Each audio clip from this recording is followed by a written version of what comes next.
Pakatan Harapan government to keep Malaysia on the right development track. Malaysia to be removed from list of Rome Statute signatories.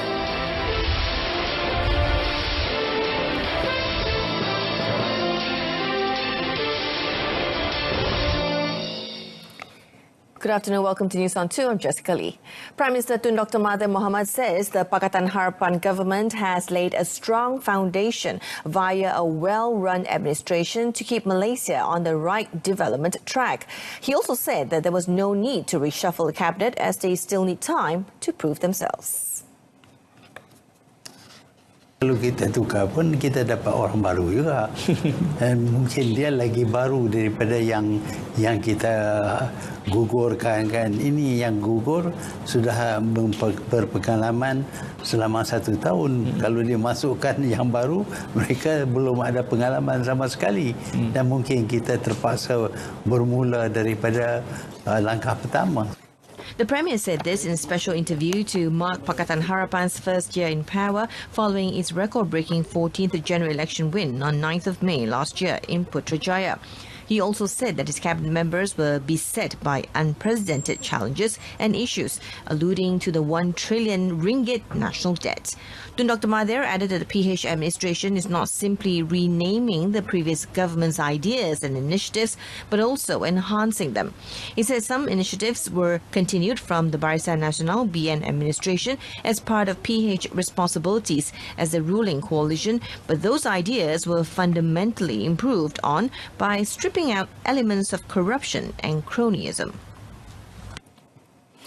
Now, on another note, Tun Dr. Mahathir Mohamad said criticisms against the PH government for not doing enough to protect the interests of the Malays and Islam are little more than deflection by losing parties. He said both issues were the easiest things to use when criticizing PH, as it allowed the opposition to shift the focus away from its own mistakes. Pemerintahan yang dahulu tidak membetulkan kesalahan yang sekarang ini mereka kenal. Kenapa mereka dulu tak kenal? Takkan mereka apa dia yang mereka buat untuk agama Islam? Mereka menghapuskan peluang-peluang orang Melayu.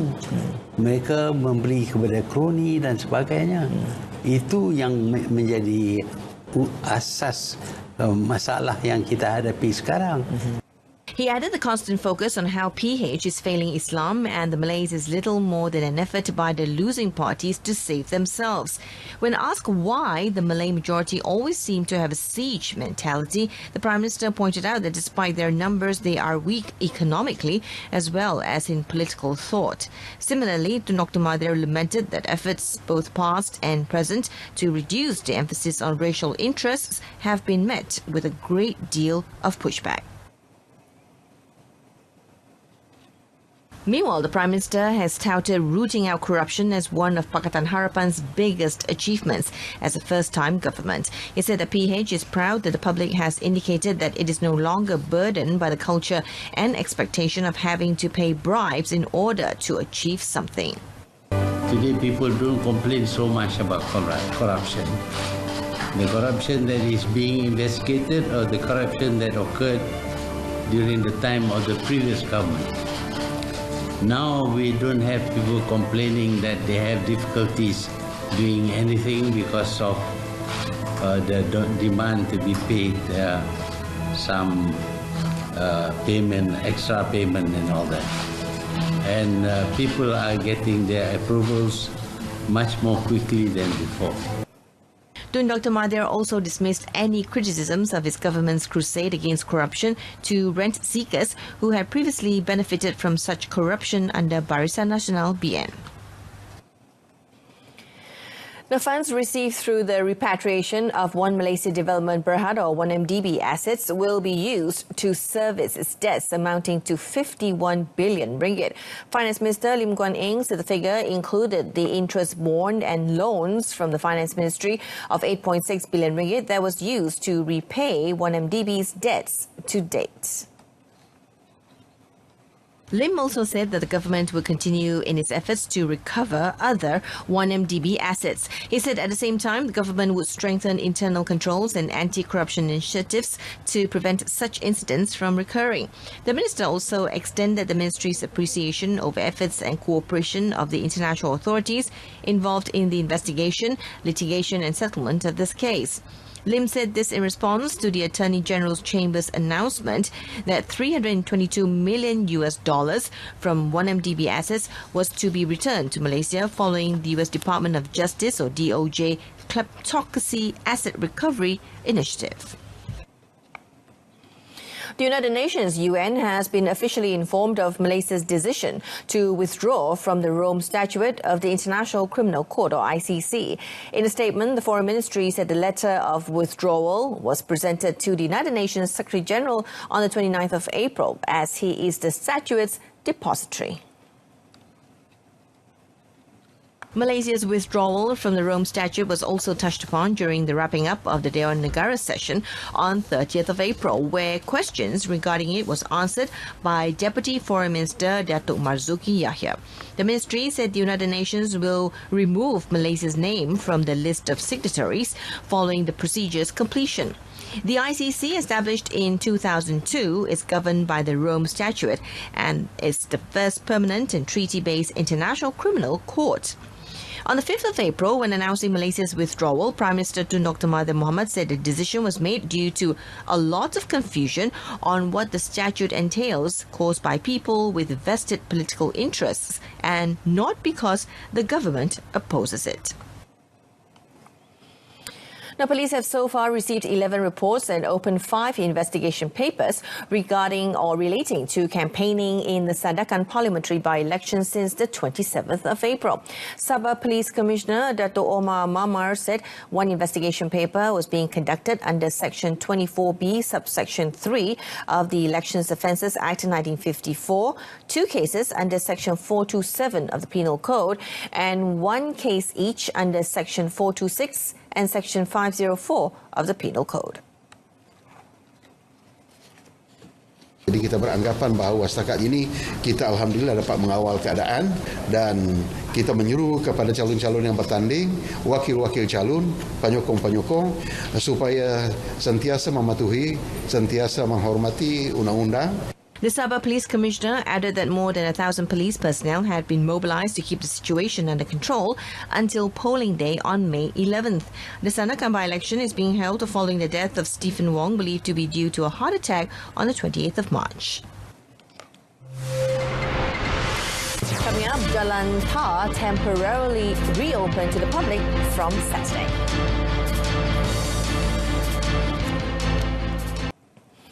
Radio Television Malaysia or RTM gives fair coverage to all quarters in line with the government's policy on championing media freedom. RTM said in a statement that in the first 4 months of this year, RTM covered 181 activities involving the Chief Minister of Sarawak, state ministers and the Sarawak state government, which were broadcast on various platforms. In responding to Sarawak Tourism, Arts, Culture, Youth and Sports Minister Dato' Abdul Karim Rahman Hamzah's remarks pertaining to RTM Sarawak's coverage, RTM said these includes programs related to current affairs, news on radio, television and social media, adding that the news reports were done in various languages and local dialects. According to the statement, the allegation that RTM did not cover the Chief Minister of Sarawak and state government program was baseless. In fact, RTM noted that in line with the government's policy on championing freedom of the media and on the instruction from Gobind Singh Deo, RTM was free to do media coverage on Sarawak state government activities. The controversial Jalan Tunku Abdul Rahman in Kuala Lumpur will be reopened to the public for 2 months beginning this Saturday. Now, this according to Federal Territories Minister Khalid Abdul Samad. It's in conjunction with the Ramadan and upcoming Hari Raya Aidilfitri celebrations. Khalid said the decision was made following discussions with Batu Road Retailers Association, BARA, and Masjid India Business Association, MIBA. He said the move would also provide the opportunity for the ministry to work on resolving issues related to the relocation of businesses along Lorong Tunku Abdul Rahman and Lorong Gombak, including providing alternative stretch when Jalan Tar is closed. On a lack of people visiting the new Ramadan Bazaar site at Jalan Raja, Khalid said he expects business to pick up on the second half of the month near Hari Raya. And it's normal that for this kind of bazaar, that the sales will only pick up at the second half of Ramadan. Yeah? So that's why if you see many of the stalls, they have booked the stalls, but some of them haven't even moved in. Yeah?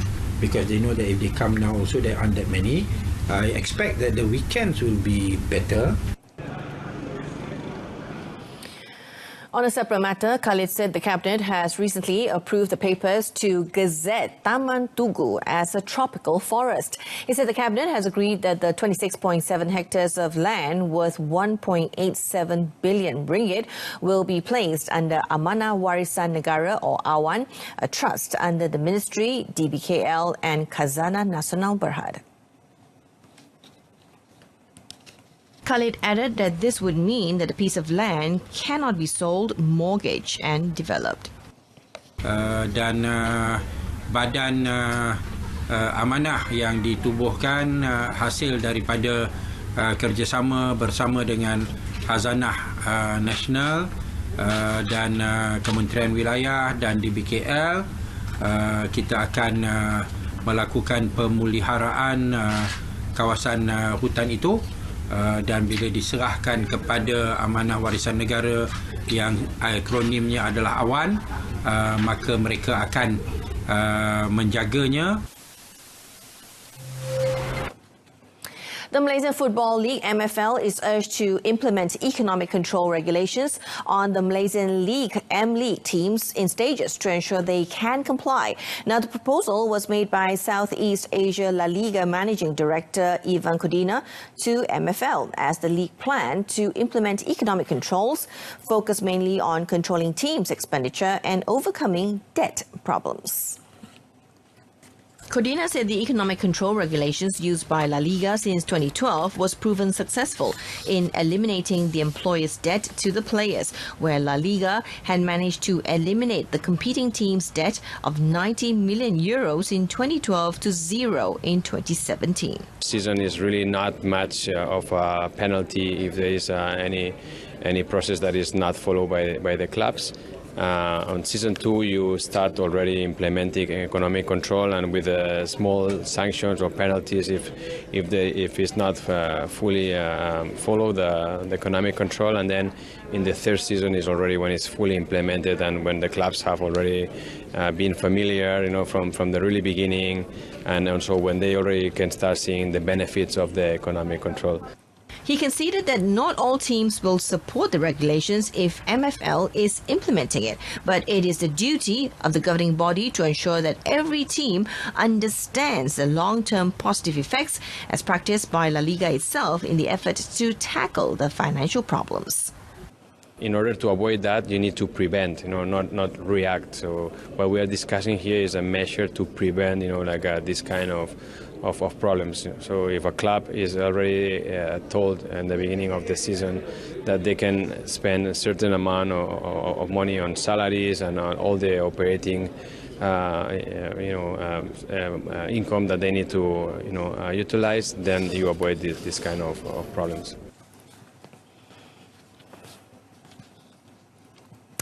Now, it was a historic day for Malaysian football in the AFC Champions League last night. Reigning Super League winners Johor Darul Takzim or JDT achieved a significant first for Malaysia by edging defending champions Kashima Antlers of Japan 1-0 in a Group E match at the Larkin Stadium in Asia's biggest club competition.